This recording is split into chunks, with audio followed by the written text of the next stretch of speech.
Imagine welcoming an old friend into your home, only to discover he's betrayed you in the worst way possible, with your own spouse. This is the story of how I uncovered their lies, sought justice, and reclaimed my life. I still remember the day Jennifer first told me about Mark coming to visit. Mark was an old friend of hers from college, someone she hadn't seen in years.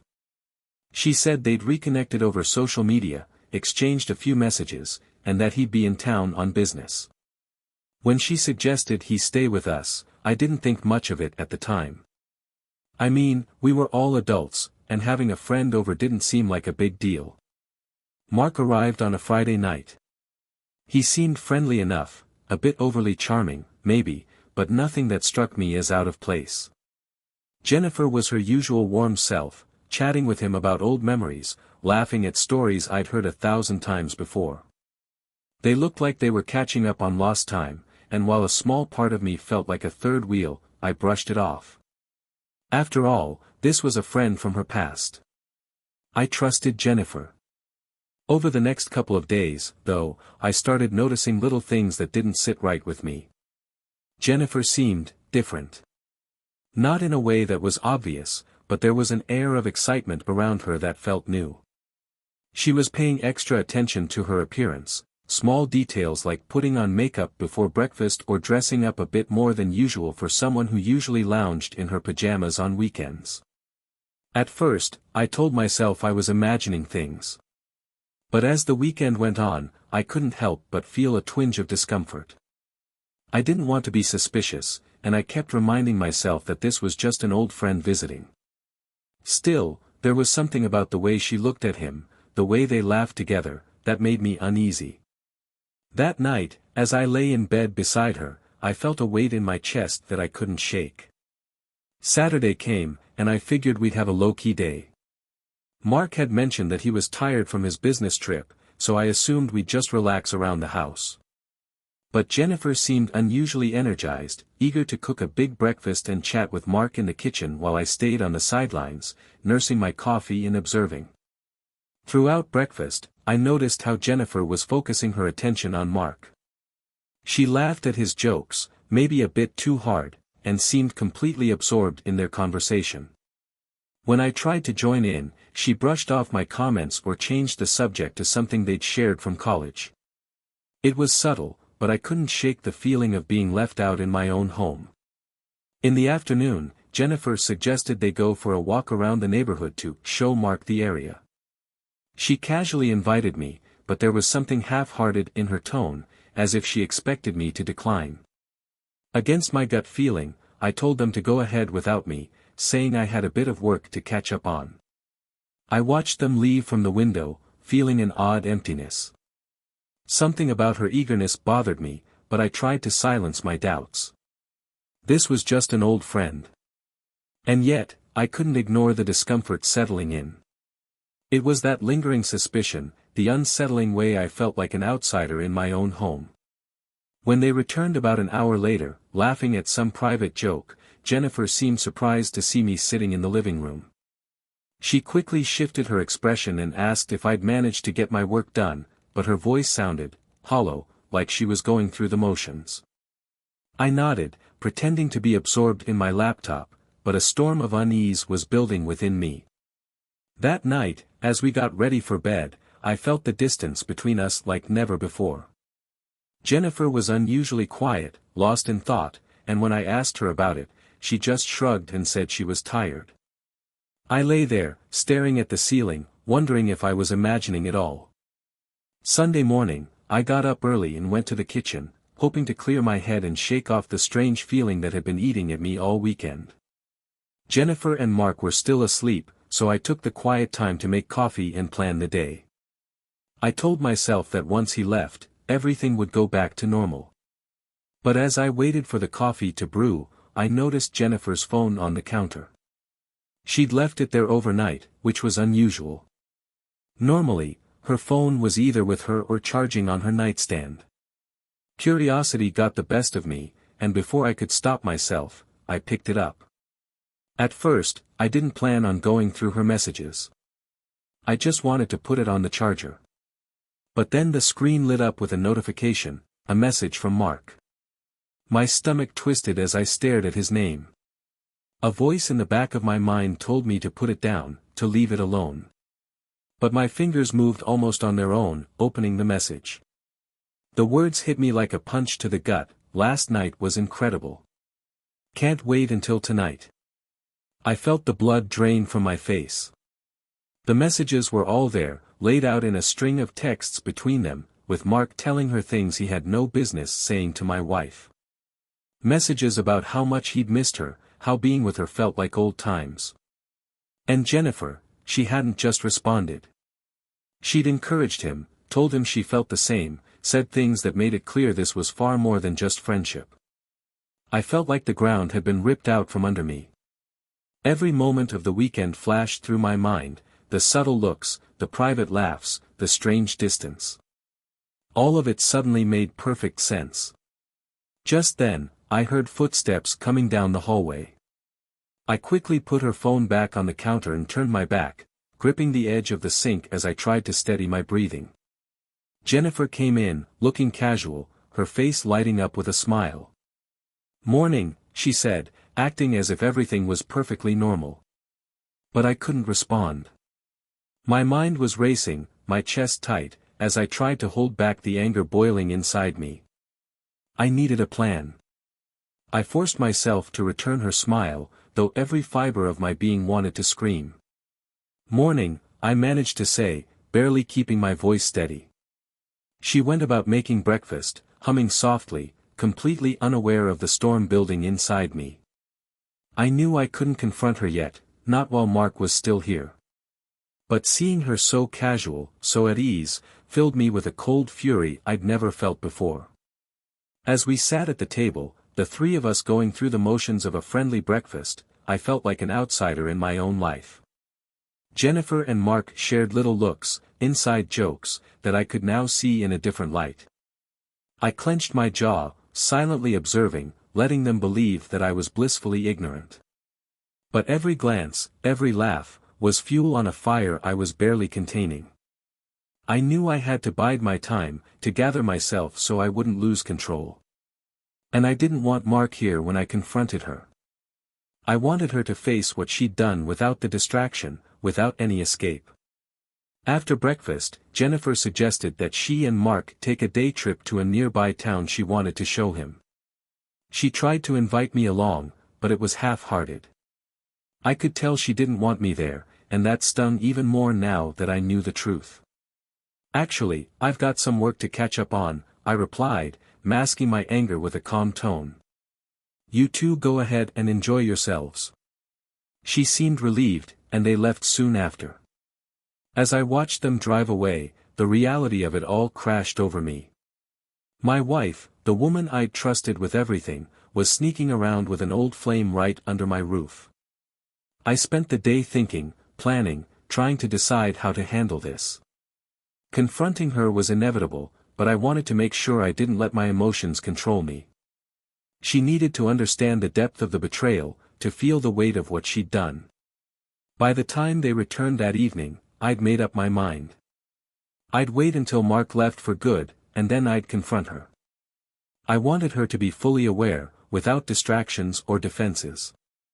As they walked back into the house that evening, laughing softly, I simply nodded in their direction, my face giving nothing away. Jennifer barely looked at me as they settled in, talking about their day as if nothing had happened. But I knew the truth, and soon, she would, too. The next morning, I woke early, a sense of resolve settling over me. I stayed in the kitchen, waiting for the sound of Mark's footsteps in the guest room. Today was the day he'd be leaving, and I wanted to keep things calm until he was out the door. The sooner he was gone, the sooner I could confront Jennifer without anyone in the way. Eventually, Mark appeared, his bags in hand. He gave me a friendly nod, and I managed a tight smile, holding back the anger that still simmered just beneath the surface. "Thanks for having me, man," he said, oblivious to the tension in my eyes. "It was great catching up with you both."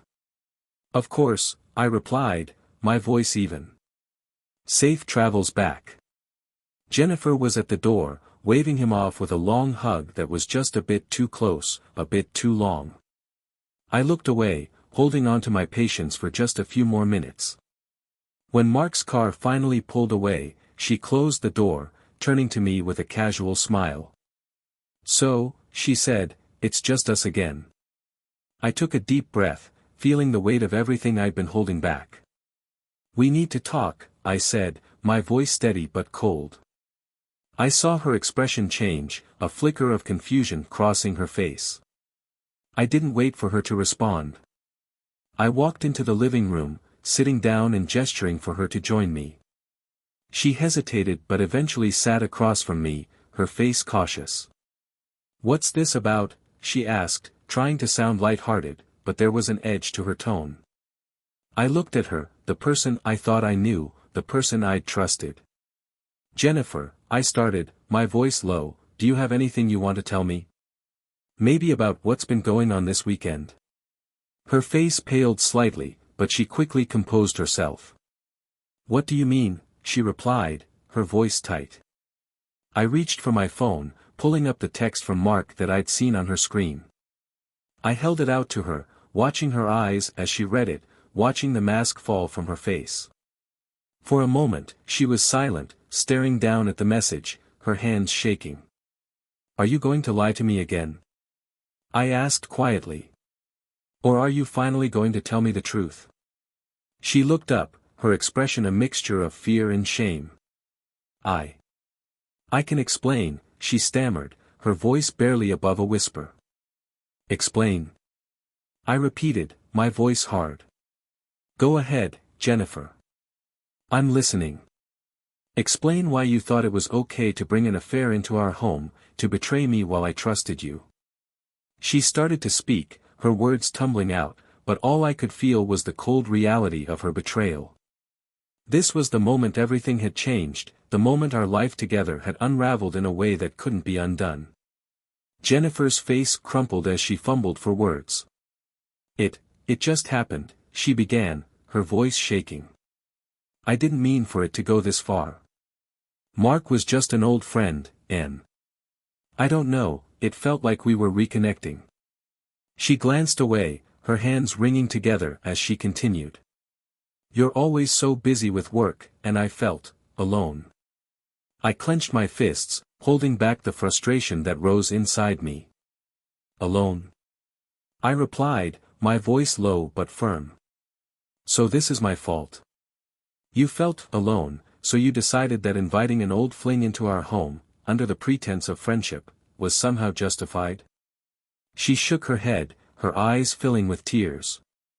"No, I'm not saying it's your fault," she whispered. "But things haven't felt the same for a while now. And when Mark came back into my life, it reminded me of who I used to be, who I was before." I stared at her, barely able to believe what I was hearing. "And you thought that rekindling something with him would solve that? You thought sneaking around in our own home was the way to deal with things?" Jennifer wiped a tear away, looking down, her voice a choked whisper. "I was lost. I know it sounds weak, but I didn't want to hurt you." I laughed bitterly. "Didn't want to hurt me? Jennifer, you lied to my face. You let him stay here, right in our house. Do you have any idea what that feels like?" She looked up, her gaze pleading. "I know it was wrong, and I'm so sorry. I just wasn't thinking clearly." I felt a wave of anger rise up again, and I took a steadying breath. "So what now?" I asked. "What's your plan here, Jennifer? You've turned our marriage into a lie, and now that the truth is out, what are you going to do about it?" She hesitated, her eyes filled with desperation. "I want to make it right," she said quietly. "I know I messed up, but maybe we can work through this. I'll go to counseling, I'll do whatever it takes.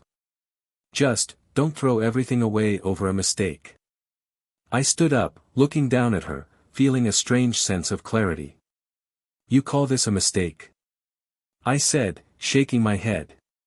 "A mistake is an accident, Jennifer. This was a choice.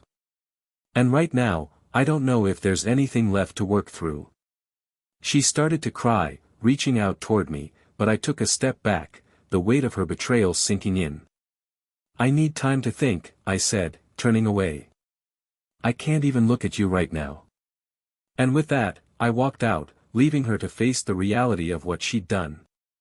After walking out of the living room, I didn't stop until I reached the guest room down the hall. I closed the door behind me, feeling like I'd crossed an invisible line, a point of no return in my marriage.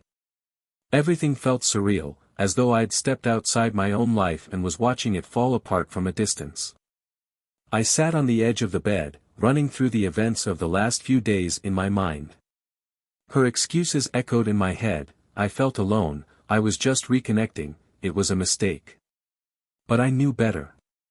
This wasn't a simple misstep or a lapse in judgment, it was a conscious decision, one she'd repeated over and over. The house was silent. I could hear my own breathing, steady and measured, as I sat there sorting through my thoughts. It was strange, part of me had expected to feel more: rage, heartbreak, confusion. But all I felt was a numbness, a hollow ache that settled deep in my chest. The betrayal felt too big to fully comprehend, and I realized I wasn't sure what came next. At one point, I heard her footsteps approaching, soft and hesitant, stopping outside the guest room door. She knocked lightly. "Can we talk?" she asked, her voice thick with tears. I took a deep breath, steadying myself.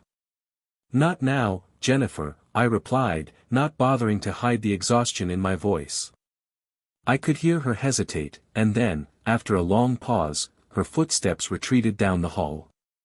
That night, sleep was out of the question. I lay there, staring at the ceiling, trying to make sense of a future I'd never planned for, a life without trust in the person I once thought I knew best. Morning arrived, though I barely noticed the hours pass. The sun crept through the blinds, casting a dim light over the guest room as I sat up, groggy and still raw. I knew that I couldn't avoid Jennifer forever, but the thought of another conversation with her felt exhausting. When I stepped out of the guest room, I found her in the kitchen, sitting with her head in her hands. She looked up, her eyes red-rimmed and puffy. "I know you probably don't want to talk," she started, her voice barely above a whisper, "but I need to know where we go from here." The question lingered in the air, heavy and unresolved. I wanted to answer her, but the truth was, I didn't know. I hadn't reached any conclusions yet, still wrestling with the shock, anger, and sadness of the last few days. "I don't know, Jennifer," I said, each word measured and steady. "I don't know what to say. You shattered everything, our trust, our marriage, our life. And I don't think there's a simple answer for that." She nodded, a defeated look settling over her face. "I understand," she whispered, her gaze dropping to the table. I don't expect forgiveness. But I'll do whatever it takes to make things right, if that's what you want." Her words felt hollow, almost rehearsed, and I wasn't sure if I could believe anything she said anymore. But as much as I wanted to lash out, to tell her how deeply she'd hurt me, I knew that anger alone wasn't going to bring me the clarity I needed. I had to look beyond this single moment, to decide if there was a future I could see for myself, whether it was with her or not. I took a deep breath, glancing at her. "Right now, I need space. I need time to think. I can't make any decisions while I'm still trying to process all of this." She nodded again, looking like she wanted to say more, but she stayed silent. I turned, leaving the kitchen and grabbing my keys. I needed to clear my head, and there was no way I could do that in a house filled with memories that now felt tainted. I drove aimlessly for hours, trying to reconnect with the version of myself that had existed before all of this, a version that felt far removed from the man I was now. And as the miles passed, I realized that no matter what, my life would never be the same. As I drove, anger replaced the numbness that had settled over me. Mark had crossed a line, stepping into my home, playing the role of a friend while betraying me in the worst way possible. He had not only ruined my marriage, but he'd done it with complete disregard for the sanctity of my family and my trust. The more I thought about it, the more a plan began to take shape. I couldn't just let him walk away unscathed, thinking he could play with people's lives and get away with it. No, he needed to feel the consequences, and I was going to make sure he did.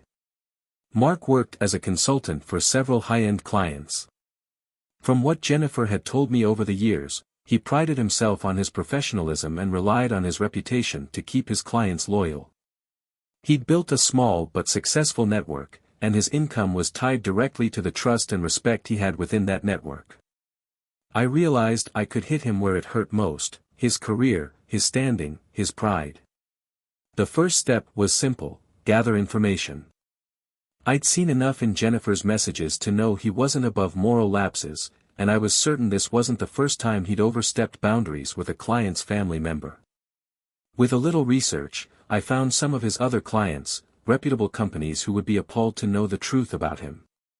Over the next week, I quietly compiled every piece of evidence I could find: texts, emails, and details of his stay at my house. I knew that a few well-placed messages to the right people could cast enough doubt on his character to send his business crumbling. I crafted a message, anonymous but precise, outlining the activities Mark engaged in while on his business trips. I included enough evidence to let his clients know that he wasn't the upstanding consultant he pretended to be. Then I sent the messages. It didn't take long for the fallout to begin. Soon enough, Mark's clients started dropping him, and his reputation began to unravel. I heard through mutual friends that he'd lost a major contract, one that made up the bulk of his income. He was left scrambling to pick up the pieces, his business and reputation in tatters. It wasn't everything, but it was enough. Enough to make him feel the weight of the trust he'd betrayed and the lives he'd disrupted. And in that moment, I finally felt a sense of control, a sense of justice. Now, with Mark dealt with, I could finally turn my attention to figuring out what came next for me, and whether there was anything left to salvage with Jennifer, or if it was time to leave it all behind.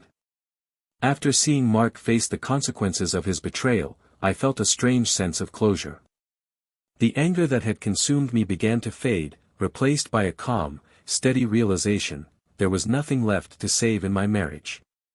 Jennifer's betrayal had created a fracture so deep that no amount of counseling, apologies, or promises could ever bridge it.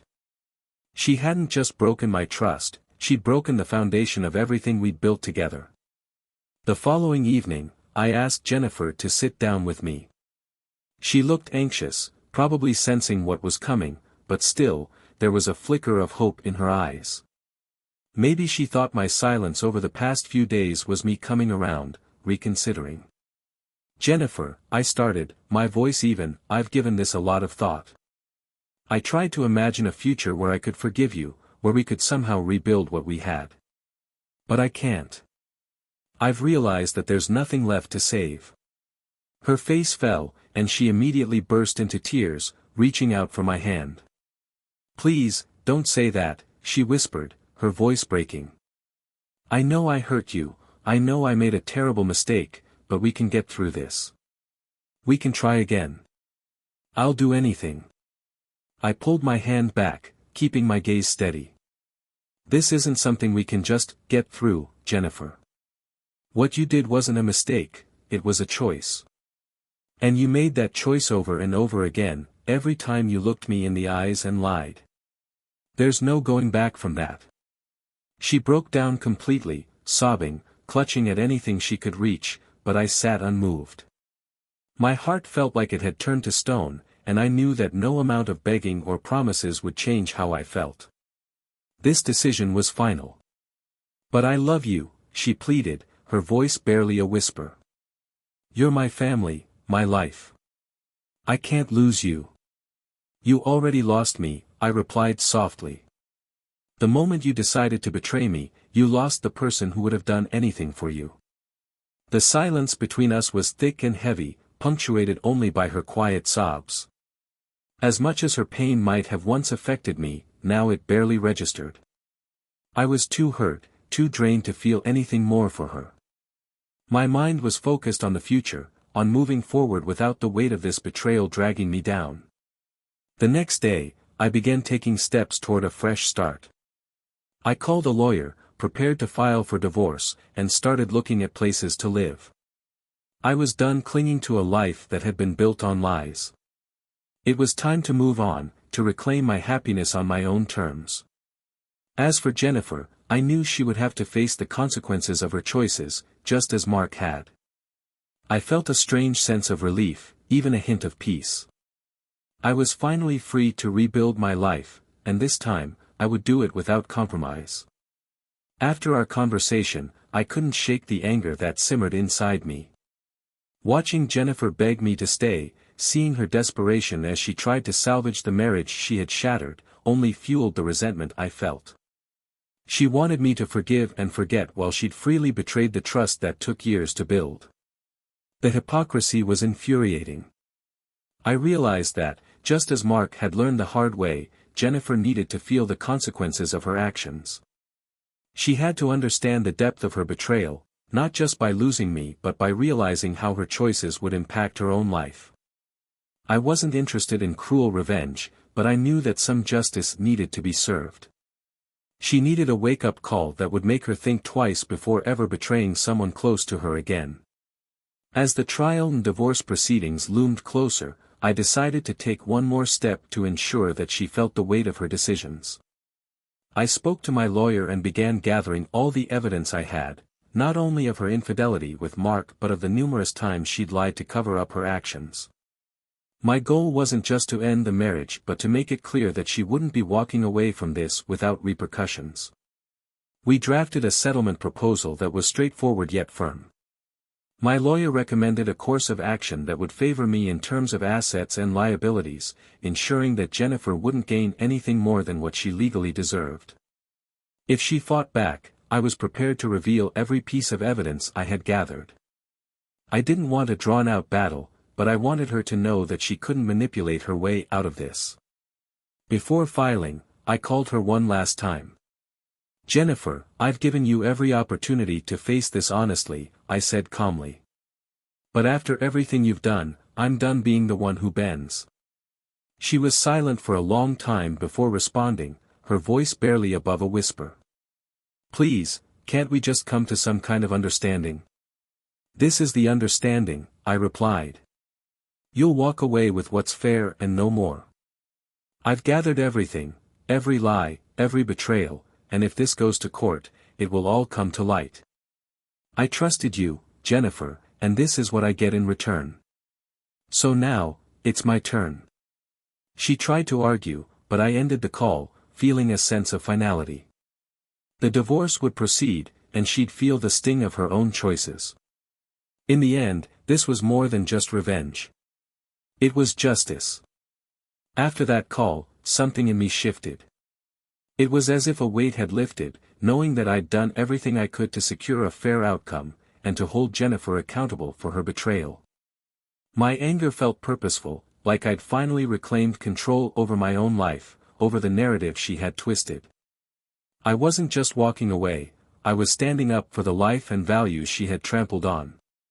In the days leading up to the trial, Jennifer tried to reach out multiple times.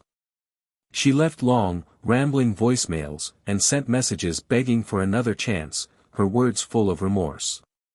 But I'd heard it all before, and her apologies only rang hollow. Each message reminded me of the years I'd spent trusting her, only to have that trust shattered by her choices.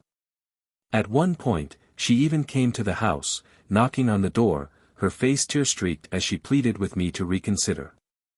I opened the door but kept my distance, holding firm. "Jennifer, you made your choice," I said, my voice steady. "I've made mine. This ends now." Her expression shifted, from desperation to anger. She tried to guilt me, to remind me of our shared memories, but I could see through the act. For once, her manipulation had no effect. I closed the door, leaving her standing outside, realizing that the life she had taken for granted was gone. In the final days before the court date, I met with my lawyer to finalize everything. He assured me that with the evidence in hand, the proceedings would be quick. I didn't want a bitter, dragged-out trial, and this way, there'd be no need for further confrontation. When the day of the trial came, I was prepared, calm in a way I hadn't felt in months. Jennifer sat across from me, her gaze flickering between remorse and anger as the terms of the settlement were read. There was no room for debate or manipulation, no leverage for her to twist. It was clean, fair, and final. As the judge approved the settlement, I felt a wave of relief wash over me. I was free from the lies, the betrayal, and the painful memories. Jennifer left the courtroom without a word, her face a mask of regret. But I didn't look back. This was the last chapter in a painful story, and as I walked out of that courtroom, I knew that I was stepping into a new beginning. In the weeks that followed, I focused on rebuilding my life. There was peace in my home again, a quiet sense of contentment that had been missing for far too long. I poured my energy into work, into my friendships, and into rediscovering what made me happy. Jennifer and her actions were a thing of the past, and I felt ready to move forward, wiser, stronger, and finally free from the shadows of betrayal. Just as I began settling into my new routine, something happened that I hadn't anticipated. A week after the trial, I received an email from a woman named Rachel. Her name didn't ring a bell, but the subject line stopped me in my tracks: "We need to talk about Jennifer and Mark." Curious and slightly wary, I opened the email. Rachel introduced herself as Mark's fiancée. She explained that she'd recently found out about his affair with Jennifer after stumbling upon messages on his phone. My stomach tightened as I read her words. She wrote that she was devastated, that Mark had assured her it was a one-time mistake he deeply regretted. But she wasn't convinced, and she reached out to me to see if I could help fill in the gaps. Part of me wanted to delete the email and leave it all in the past. But another part of me, the part that had been burned and betrayed, felt a strange connection to her. I decided to respond, keeping my tone neutral but honest. I shared my side of things, how Jennifer and Mark had carried on the affair under my nose, right in my own home. I didn't mince words, laying out the truth as plainly as I could. Rachel's reply came within minutes. She was devastated, thanking me for my honesty but confessing that Mark had been hiding things from her for months. The affair with Jennifer wasn't the only one, apparently. He'd been involved with multiple women, using his charm and his business trips as cover. She felt lost, unsure of what to do next, but grateful that I had helped her see the truth. The unexpected twist left me reeling. Mark hadn't just betrayed me, he'd been leading a double life, manipulating everyone around him. And Jennifer had been just one of many. The thought filled me with a strange, bittersweet satisfaction. I wasn't alone in my pain, there were others who had been deceived, others who had been burned by his lies. In a way, knowing this brought me a sense of closure I hadn't expected. Jennifer and Mark had both woven a web of deceit, and now, it was unraveling for them in ways they hadn't foreseen. Their actions had caught up with them, and it seemed that neither of them would be escaping the consequences. Rachel and I exchanged a few more emails over the next week, sharing bits and pieces of our experiences. We didn't linger on the pain, but instead focused on moving forward. I encouraged her to take care of herself, to find the strength to leave behind a relationship that had been built on lies. As for me, I felt a renewed sense of clarity. This unexpected connection with Rachel had reminded me that betrayal doesn't define who we are. It only defines those who choose to deceive. And with that, I finally felt ready to close the book on this chapter, free from the weight of Jennifer's betrayal, and grateful that I could walk away with my integrity intact. In the weeks that followed my exchange with Rachel, everything finally settled. The divorce was finalized, and life took on a new, peaceful rhythm. I'd left behind the chaos, the lies, and the anger, and I found myself waking up each day with a sense of calm I hadn't felt in years.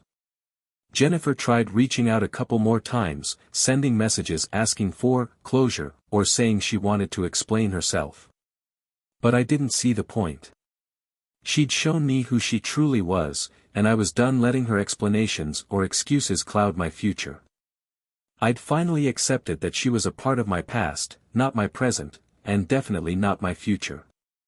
My focus now was on rebuilding my life. I reconnected with friends I hadn't seen in ages, started taking up hobbies I'd put aside for too long, and even planned a solo trip to clear my mind and rediscover my passions. For the first time in a long time, I felt in control, unburdened, and at peace. I still thought about Rachel occasionally, grateful that her unexpected message had given me a deeper perspective. Knowing I wasn't the only one affected by Mark and Jennifer's choices had been strangely healing. We were two strangers connected by a shared experience, both learning to move forward from the wreckage left behind. One day, as I was clearing out old photos and mementos from my marriage, I felt no bitterness, only relief. I'd survived something painful, something I never thought I'd have to endure, but I had come out on the other side stronger and with a clearer sense of self. I knew now that betrayal might shake you, but it doesn't have to define you. The chapter with Jennifer and Mark was finally closed, and as I put away the last of the reminders, I felt ready for whatever life had in store next. This wasn't the ending I'd once imagined for myself, but it was a new beginning, one that was entirely mine.